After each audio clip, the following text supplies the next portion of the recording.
Okay. ఏంటి ఇప్పుడు next ఏంటి తెలుగులో ఏంటి?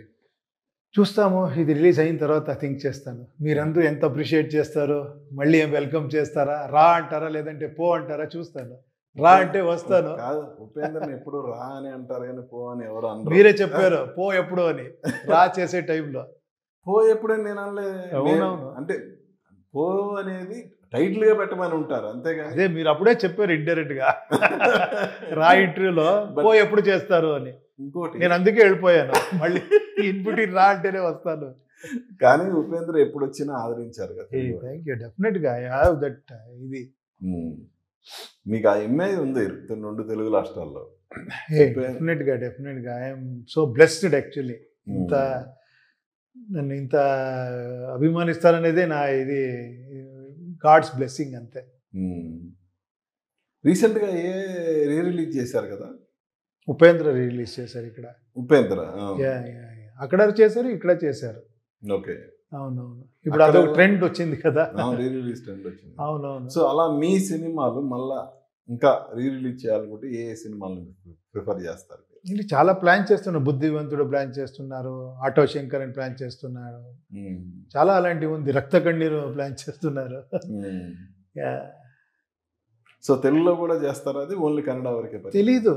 అక్కడ చేస్తే వాళ్ళు ఇక్కడ చేస్తారు. ఇప్పుడు ఏం జరుగుతుంది కన్నడలో మీవి? నేను భార్గవ అని ఒక ఫిలిం చేస్తున్నాను.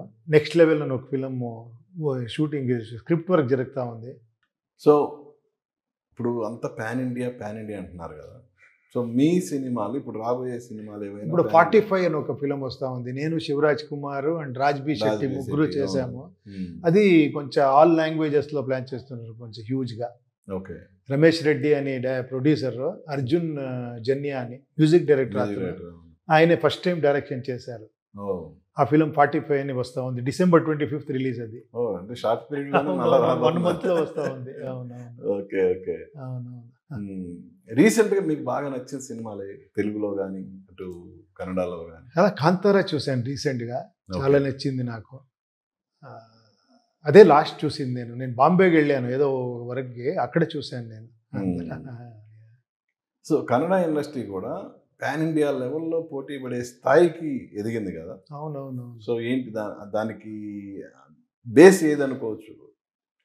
డైరెక్టర్స్, కంటెంట్ మేకర్స్ అందరు కాంట్రిబ్యూషన్ ఉంది. ఒక KGF అలా అవ్వాలంటే నీల్ గారిది, యష్ గారిది ప్రొడక్షన్, పొంబాళే ప్రొడక్షన్ అందరూ కలిసి ఒక డ్రీమ్ని తీసుకువచ్చారు. ఇప్పుడు కాంతారా, అలా సూ ఫ్రమ్ సో అని ఒక ఫిలము, అన్నీ.